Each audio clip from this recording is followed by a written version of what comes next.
Hello everyone, कैसे हैं आप सब। स्वागत है आप सबों का मेरे इस YouTube channel CV Raman academy पे। आज की इस वीडियो में हम लोग करने वाले हैं 2018 के केमिस्ट्री के ऑब्जेक्टिव क्वेश्चन का सॉल्यूशन। इससे पहले हम आप लोगों को 2019 और 2020 के ऑब्जेक्टिव क्वेश्चन का सॉल्यूशन केमिस्ट्री का दे चुके हैं। फिजिक्स का हम 2014 से लेकर के 2020 तक का ऑब्जेक्टिव क्वेश्चन का आपका सॉल्यूशन करा चुके हैं। आपका क्वेश्चन बैंक हम स्टार्ट कर चुके हैं, सीरीज चल रहा है मेरे इस चैनल पर। इसके बाद हम उससे उस और हम आप लोगों को बता चुके हैं मॉडल सेट जो 2023 में इस बार आया हुआ है आपके दो फिजिक्स पे भी और केमिस्ट्री पे भी। तो इस चैनल पे आपको फिजिक्स और केमिस्ट्री दोनों के वीडियोस मिल रहे हैं लगातार। तो जो बच्चे देख रहे हैं उन लोग रेडी हो जाएं। आप लोग को आज 2018 के क्वेश्चन मिलेंगे। इसके बाद 2017 की ओर हम आगे बढ़ेंगे और साथ में कल और परसों के अंदर में आप लोग का हम अपलोड करने वाले हैं नेम रिएक्शन को। तो नेम रिएक्शन के लिए आप उसके लिए भी आप रेडी रहें। तो यहाँ पे देखिए, जो पहला सवाल आपको पूछा गया था, आपको पता होना चाहिए केमिस्ट्री में बहुत सुंदर सुंदर सवाल आपको देखने को मिलते हैं। पहला सवाल देखिए कि यहाँ पे सवाल क्या किया गया है कि the total number of particles in a body centred cubic BCC unit cell. आपको बता दें, हम मॉडल सेट में इसके ऊपर आपको इतना बढ़िया से नोट्स दे चुके हैं कि कोई सवाल इसके ऊपर नहीं फंसेगा कि टोटल नंबर ऑफ पार्टिकल्स कितने होते हैं बॉडी सेंटर में। ये तो डिट्टो आपको 2023 के मॉडल सेट में देखने को मिल जाएंगे। हम आपको बॉडी सेंटर के लिए वहाँ बता चुके हैं, सिंपल के लिए बता चुके हैं, एफसीसी के लिए बता चुके हैं, इन सेंटर के लिए बता चुके हैं। टोटल निकालने के लिए हम आपको तरीका भी दिए हुए हैं। अगर आप वो वीडियो नहीं देखे हैं तो जाके देख लें, ताकि आपको बहुत मदद मिले ये सब करने के लिए, ठीक है। तो यहाँ पे देखिए, आपको वहाँ पे अगर आप पढ़े थे मेरे से तो आप जानोगे कि यहाँ इसका जो सही आंसर होने वाला है वो होने वाला आपका 2। वो कितना होगा आपका 2 होने वाला, ठीक है। तो बढ़ते हैं नेक्स्ट क्वेश्चन की ओर। हाँ, अगर आपको जानना है कि कैसे हो रहा है ये सब, इसके ऊपर और क्वेश्चन भी बनते हैं, वो भी सब बता चुके हैं। तो आप जाके वो देखें, मॉडल सेट केमिस्ट्री का पहला वीडियो है वो, ठीक है। आप वहाँ पे जाके देखें, आपको प्लेलिस्ट करके दिया हुआ है इस चैनल पे, आपको बहुत मदद मिलने वाला है इस बार। चलिए नेक्स्ट सवाल देखते हैं क्या है इसके ऊपर। देखिए, हम आपको एक बढ़िया सा नोट देंगे, कभी नहीं फंसेगा। क्या बोला कि unit of rate constant of third order reaction के इज।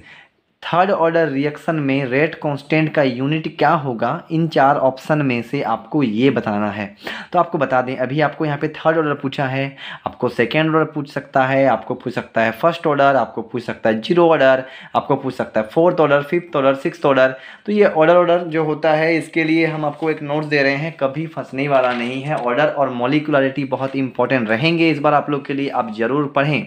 तो ध्यान से देखिए कि यहाँ पे मान लीजिए एक रिएक्शन हो रहा है। हम एक जनरल रिएक्शन ले लिए हैं कि मान लीजिए मेरे रिएक्शन में एक रिएक्टांट है R, और R में रिएक्शन हो करके क्या बन रहा है, मेरा प्रोडक्ट बन रहा है P, ठीक है। रिएक्टांट R से क्या बन रहा है, मेरा प्रोडक्ट बन रहा है P। तो according to the rate law, मतलब रेट नियम के अनुसार, कि ये जो रिएक्शन होगा इसका कुछ ना कुछ रिएक्शन का होने का रेट होगा कि कितना समय में ये रिएक्शन होगा। 5 मिनट में ये रिएक्शन पूरा होगा, 2 मिनट में, 3 मिनट में, तो कितना जो इसका रेट होगा, उस रेट जो होता है रेट लॉ के हिसाब से वो ऐसा होता है। ये देखिए कि जो इस रिएक्शन का रेट होगा वो डायरेक्टली प्रोपोर्शनल होगा ये R के कंसनट्रेशन का। R यानी रिएक्टांट के कंसनट्रेशन का वो डायरेक्टली प्रोपोर्शनल होता है। यानी अगर कंसनट्रेशन हम R का बढ़ाएंगे तो प्रोडक्ट भी मेरा बढ़ेगा और रेट भी इसका बढ़ने वाला है, ठीक है। तो ये रेट लॉ होता है। ये सब केमिकल काइनेटिक्स आपके थर्ड चैप्टर का टॉपिक्स हैं। तो यहाँ पे देखो, जो पढ़ रहे हैं उन लोग के लिए सब सवाल बहुत ही हलवा होता है, फिर भी हम आपको नोट्स देने वाले हैं, तो नोट्स आपको ध्यान से देखोगे। अभी आपको समझा रहे हैं कि rate is directly proportional to the concentration of R। ये प्रोपोर्शनल साइन हटने से यहाँ पे आता K, और इस K को हम बोलते हैं रेट कांस्टेंट, ठीक है। और इसी रेट कांस्टेंट के लिए अब हमको चाहिए यूनिट, कौन से ऑर्डर पे, तो अभी हमको पूछा है थर्ड ऑर्डर पे। अब ये ऑर्डर क्या होता है हम आपको बता चुके हैं। आप किसको देखोगे, ये जो एक्सप्रेशन है आपका, यहाँ पे आप इस कंसंट्रेशन टर्म को देखोगे। नेक्स्ट ईयर भी 2019 में आपको बता चुके हैं। अब कंसंट्रेशन टर्म में देखो कि यहाँ पे पावर कितना दिया हुआ है, ठीक है। अगर यहाँ पे पावर 0 दिया रहा तो हम बोलेंगे उसको जीरो ऑर्डर रिएक्शन। अगर 1 दिया रहा तो हम उसको बोलेंगे फर्स्ट ऑर्डर रिएक्शन, 2 रहा तो सेकेंड, और 3 रहा तो थर्ड। तो अभी हमको तो थर्ड ऑर्डर का पूछा है। तो अब इस रेट कांस्टेंट K का जो यूनिट होता है उसके लिए हम आपको एक देने वाले हैं शॉर्ट ट्रिक्स। ये ट्रिक्स आपको किसी भी ऑर्डर के लिए आप निकाल सकते हो, first order, zero order, third order, second order, fourth, fifth, nth तक चलेगा। तो यूनिट ऑफ K क्या होता है शॉर्ट ट्रिक्स में, वो आप देखिए। आप इसको बस याद रखना, जो हम लिखाए हुए हैं क्या है, ये मोल पर लीटर डिवाइड मोल पर लीटर का पावर n इंटू 1/s, जहाँ पे s क्या है, सेकेंड है। ये मोल पर लीटर, ये भी मोल पर लीटर। यहाँ पे एक दिया हुआ देखिए n, ये n है आपका ऑर्डर मतलब आपको अगर पूछेगा जीरो ऑर्डर तो आप यहाँ पे रखोगे 0, अगर आपको पूछेगा फर्स्ट ऑर्डर तो आप यहाँ पे रखोगे 1, अगर आपको बोलेगा सेकंड ऑर्डर तो आप रखोगे 2। अभी आपको बोला है थर्ड ऑर्डर, मतलब आपको n में रखना होगा 3। n में कितना रखना होगा 3। सबसे पहले तो आप ये आप नोट कर लो, इसको आप स्क्रीनशॉट ले लो। ये होता है शॉर्ट ट्रिक्स किसी भी ऑर्डर के लिए रेट कांस्टेंट का यूनिट निकालने का। तो अभी हम यहाँ पे रखने वाले हैं 3, कितना रखेंगे, 3 रखेंगे। ठीक है, अगर हम यहाँ पे 3 रखेंगे तो आप ध्यान से देखिए, अगर हम इसको यहाँ पे 3 रख देते हैं तो क्या ये 3 रखने पे, क्या ये 3 रखने पे ऊपर कितना है, मोल पर लीटर ना, तो हम यहाँ लिख रहे हैं, देखिए ऊपर है आपका मोल पर लीटर, हम यहाँ रख रहे हैं, देखिए ना, ऊपर आपका है मोल पर लीटर। ठीक है, हम यहाँ पे 3 रख दिए तो 3 मोल से गुना होगा तो मोल के पावर में कितना आएगा, 3, और एल का पावर -1 है, इसको 3 से गुना कर देंगे तो एल का पावर -3, और यहाँ पे 1/s का 1/s। चलिए, क्या यहाँ से 1 मोल से यहाँ पे कट जाएंगे, 3 में से कितना बचेगा, 2 बचेगा। यहाँ पर भी एक -l दिख रहा है, l -1 में है तो यहाँ पे कितना बचेगा, -2 बचेगा, है ना। अब यहाँ पे इसको हम ले जाएंगे ऊपर, देखिए मोल का पावर कितना है, यहाँ पे 2 है, ये अगर ऊपर चल जाएगा तो ये बन जाएगा आपका, ऊपर चल जाएगा तो बन जाएगा मोल का पावर -2, क्योंकि नीचे वाला ऊपर जाएगा तो माइनस आएगा, और ये माइनस में है, ये अगर ऊपर जाएगा तो ये बन जाएगा आपका प्लस, मतलब एल का पावर आपका हो जाएगा प्लस में 2, और ये एस है, एस में कुछ नहीं, मतलब यहाँ पे कितना पावर 1 है ना, ये ऊपर चल जाएगा तो ये आएगा एस का पावर 1। इसी प्रकार से हम यहाँ पे कितना रख के निकाले हैं, 3 रख के। अगर आप सेकंड ऑर्डर निकालोगे तो 2 रख के निकालोगे, अगर फर्स्ट ऑर्डर तो 1 रख के, 0 ऑर्डर के लिए 0 रख करके। ठीक है, रेट कांस्टेंट अलग अलग ऑर्डर पे अलग अलग यूनिट होता है रेट कांस्टेंट का। तो अभी यहाँ पे कितना होने वाला है, तो वो होने वाला मोल का पावर -2, लीटर का पावर 2, और एस का पावर -1। अब देखते हैं ऐसा कौन सा ऑप्शन है। तो ऐसा नोट देखिए, आपको कोई देगा, बोलिए, हम आपको आंसर की नहीं बता रहे हैं, आपको साथ में हम रिवाइज भी करा रहे हैं, अगर आप रिवीजन करने वाले बच्चे हैं तो ये इसका ऑप्शन होगा, ऑप्शन नंबर सी। नेक्स्ट सवाल देखिए, ये सवाल आपको हम बोले हैं ना, नेम रिएक्शन आपको कल या परसों के अंदर में हम अपलोड करने वाले हैं। आपको पूछा है, एक रिएक्शन दिया हुआ है और इस रिएक्शन में से आपको बताना है कि इनमें से कौन सा नेम रिएक्शन है। देखो, जिस सवाल पे फिक्स रहता है, जैसे नेम रिएक्शन एक आने ही वाला है, यूनिट सेल के ऊपर आपको इसे पूछे रहा है, फिर और के ऊपर, और देखिए यहाँ पे नेक्स्ट सवाल और के ऊपर, ये सब पूछे रहा, हम इसके ऊपर आपको नोट्स भी दे रहे हैं कि कुछ फंसने वाला नहीं है, तो आप नोट्स करें, है ना, और उसको पढ़े भी ध्यान से। तो अभी आपको देखिए कि यहाँ पे जो एक रिएक्शन होता है, हम उसको बोलते हैं फिंकलस्टीन रिएक्शन। यहाँ पे देखिए आप, कौन सा रिएक्शन होता है, फिंकलस्टीन रिएक्शन। ठीक है, एक होता है फिंकलस्टीन रिएक्शन। क्या बोलता है फिंकलस्टीन रिएक्शन, आप वो देखिए कि व्हेन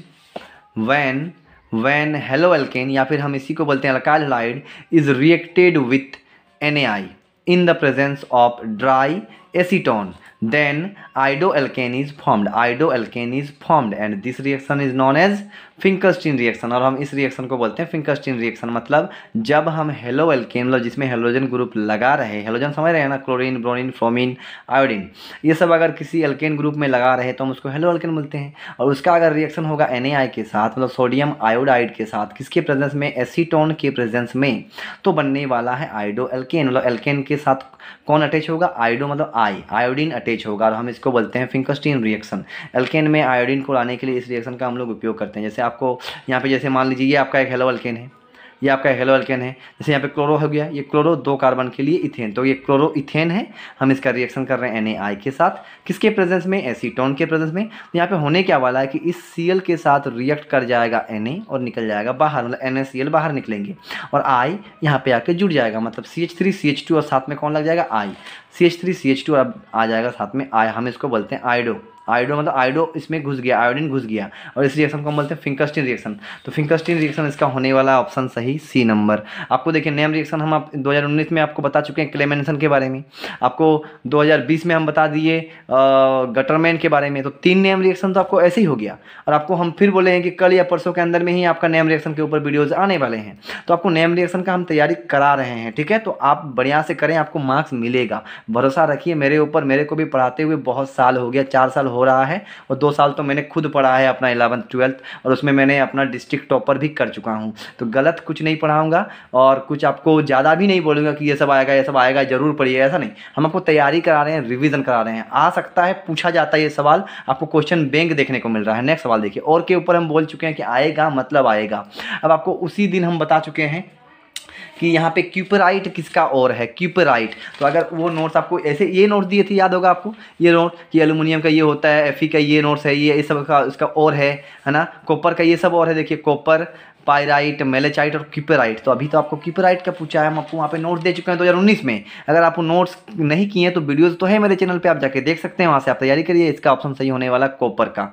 अब नेक्स्ट सवाल क्या है वो देखिए, बोलता 5 नंबर सवाल है इथेनॉइल क्लोराइड। इथेनॉइल क्लोराइड का रिएक्शन होगा इथेनॉल इथेनॉल के साथ, तो क्या बनेगा, इन चार में से क्या बनेगा, मिथाइल इथेनॉएट, इथाइल इथेनॉएट, इथाइल मिथेनॉएट और नॉन ऑफ दिस। अब सवाल को ध्यान से देखिए, सब में ऑएट ऑएट लिखा हुआ है, ऑएट ऑएट ऑएट। ऑएट का मतलब ईस्टर बनेगा, ईस्टर बनेगा। इसका हम आपको नोट देखिए क्या बनेगा। सबसे पहले तो क्या दिया हुआ है, इथेनॉइल क्लोराइड। तो इथेनॉइल क्लोराइड का होता है फॉर्मूला ये वाला CH3COCl, इसको हम बोलते हैं इथेनॉइल क्लोराइड।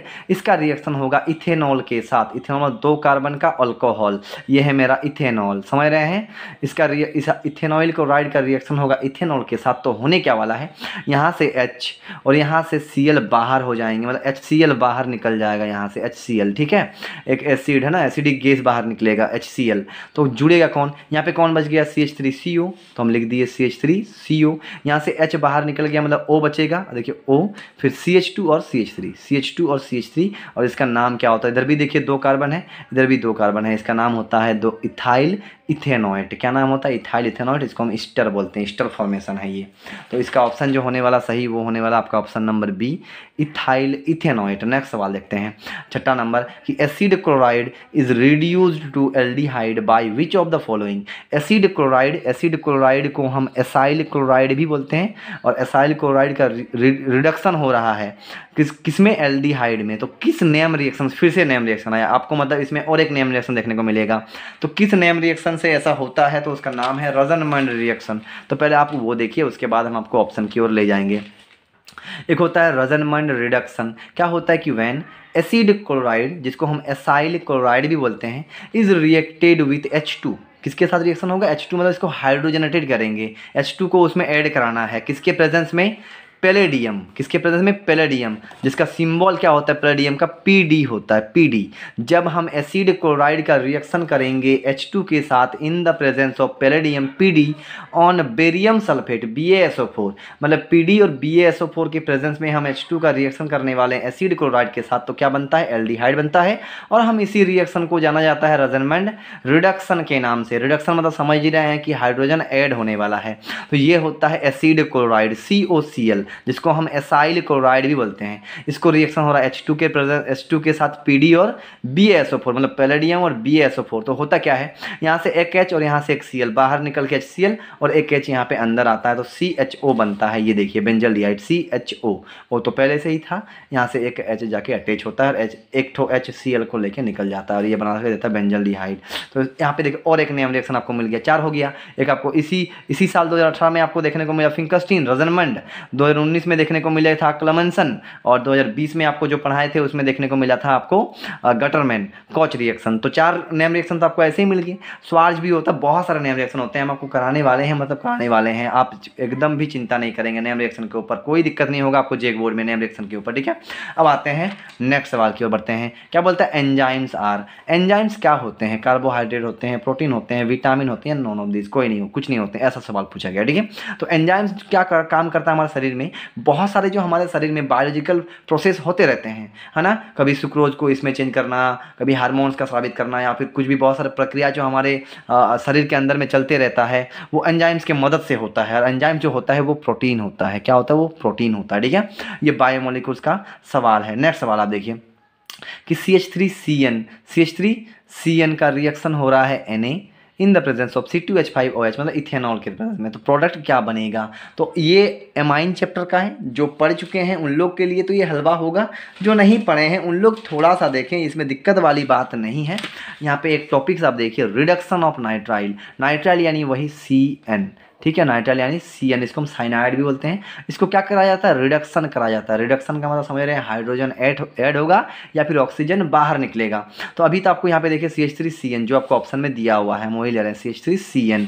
C और N के बीच में होता है ट्रिपल बॉन्ड। जब हम इसका रिएक्शन करते हैं Na और इथेनॉल के साथ, तब इसमें होता क्या है कि ये 2 ठो बॉन्ड टूट जाता है। ये देखिए पहला वाला सिग्मा होता है, दूसरा वाला पाई, और दोनों पाई कमज़ोर होते हैं, ये टूटता है। और 2 बॉन्ड टूटने के साथ H का 2 हाथ खुलेगा, N का 2 हाथ खुलेगा, तो C को मिलता है आपका 2 हाइड्रोजन और N को मिलता है आपका 2 हाइड्रोजन। तो बनता क्या है वो आप देखिए। सबसे पहले CH3 का तो हम CH3 एज इट इज लिखेंगे, CH3 इस C को मिल जाता है 2 ठो H, ये देखिए 2 ठो H, और N को मिल जाता है 2 ठो H, मतलब एमाइन बनता है, एमाइन, ठीक है। इसको हम बोलते हैं इथेनामाइन, 2 कार्बन का एमाइन इथेनामाइन। यहाँ पे Na C2H5OH दिया हुआ है, अगर आपको ऐसे भी दिया रहे H2 किसके प्रेजेंस में, निकल के प्रेजेंस में, H2 मतलब समझ रहे हैं इसका रिडक्शन होगा, तो यहाँ पे यही बनता है आपका इथेनामाइन। तो इसका जो सही आंसर होने वाला है वो होने वाला आपका ऑप्शन नंबर ए। तो देखिए आपको 2018 भी हो चुका है कंप्लीट केमिस्ट्री में, इसके बाद 2017, फिर 16, फिर 15, फिर 14 तक जाएंगे हम। उसके बाद हम आप लोग को